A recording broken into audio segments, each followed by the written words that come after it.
Brexit is the state of the UK leaving the European Union, which is a trading bloc and political union. At the time of the Brexit vote, the UK had 60 deals thanks to the EU, and the EU makes up a large percentage of UK exports and imports, so the EU is quite important. The Brexit deals I am talking about today also include replicating other countries' existing relationship with the EU, No Deal Brexit, and others. Proposals such as Labour's deal and the Malthouse compromise are outdated, but I will still talk about Theresa May's deal just for fun. The Irish backstop has been dealt with by the Irish Protocol, so that will be less of a problem. The EU has many institutions which the UK may leave, such as the customs union and single market. A customs union is a trade bloc with a free trade area where all its member states enact the same tariffs on other countries, also known as common external tariff. The single market is a trade bloc which involves the free movement of goods and services, capital and labour. They embody the four principles of the EU's four freedoms: free movement of goods, free movement of capital, freedom to establish and provide services, and free movement of people.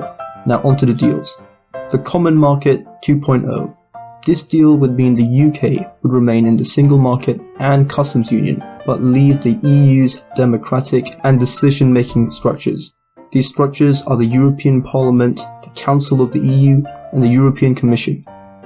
It would also join the European Free Trade Association, which includes EU member states Norway, Switzerland, Liechtenstein, and Iceland. The UK would also no longer need to abide by the Common Fisheries Policy and Common Agriculture Policy. This has the support of soft Brexiteers. The European Free Trade Area / European Economic Area.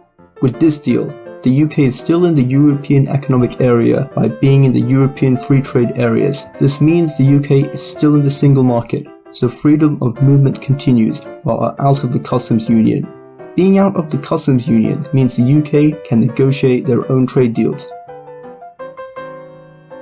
Speaking of negotiating, in former Prime Minister Theresa May's deal, the UK would have left the single market and customs union. Hence the UK would not have freedom of movement and have more flexibility in negotiating trade deals. But the UK will be in close alignment with EU rules. This is intriguing, as both sides would be angered by this, since the Remain side wanted to preserve freedom of movement, while the Brexiteers didn't want to be under EU rules. If the Irish backstop wasn't solved, then the UK would still have been under EU regulation. May's deal also restricts access to single market, and transaction costs for businesses would have rose in some form.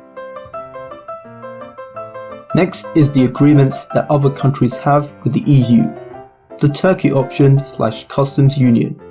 This deal replicates Turkey's relationship with the EU. In Turkey's deal, it removes tariffs on goods between them and the EU by creating a separate customs union. But there's border checks on goods between the two countries since Turkey is not in the single market, so there wouldn't be freedom of movement. Turkey also can't sign its own trade deals and does not get all the benefits of EU free trade agreements due to its limited status as a separate customs union. While it eliminates most checks and controls for industrial goods, businesses still need to submit to border documentation. The Ukraine option.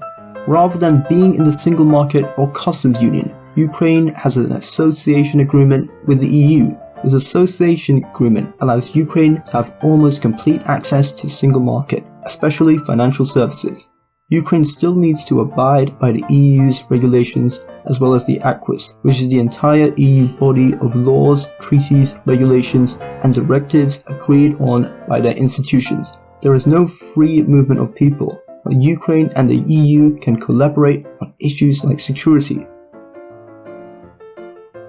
The Norway option. Norway's deal is quite a soft Brexit, where the UK still has access to the single market, so will still have free movement.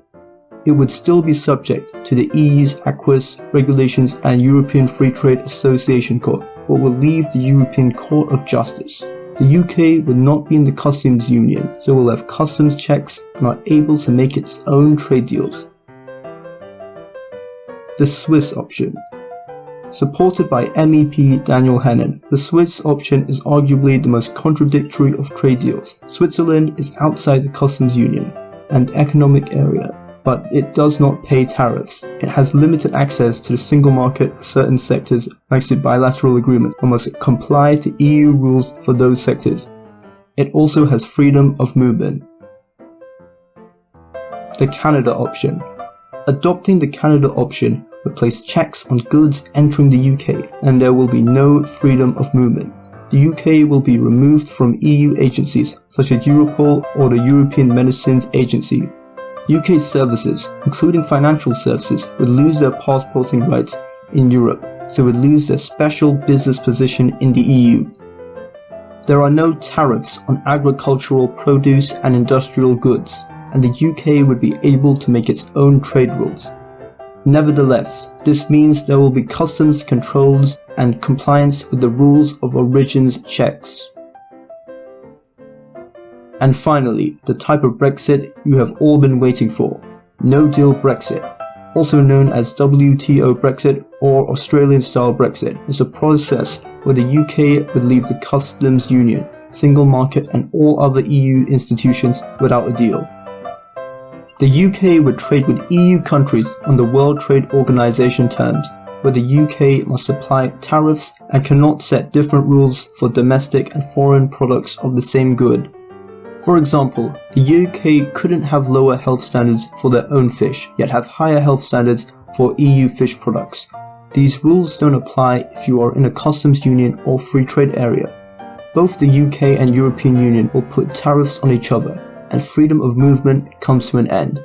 This will create the most economic disruption, knocking business confidence and investment, while inducing negative multiplier effects of job loss and less consumption. This would be due to a lapse in supply chains and resources such as medicine, nuclear materials, and capital machinery. Remember, I said that the EU makes up a large part of UK exports and imports.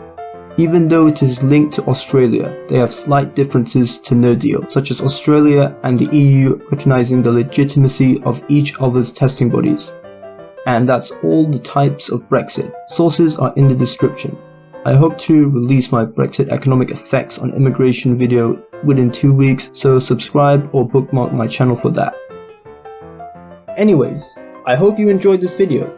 If you did, please give a like and comment, as it really helps my video in the YouTube algorithm. And if you like economics and political commentary, consider subscribing. Maybe follow me on my Twitter, and see you later.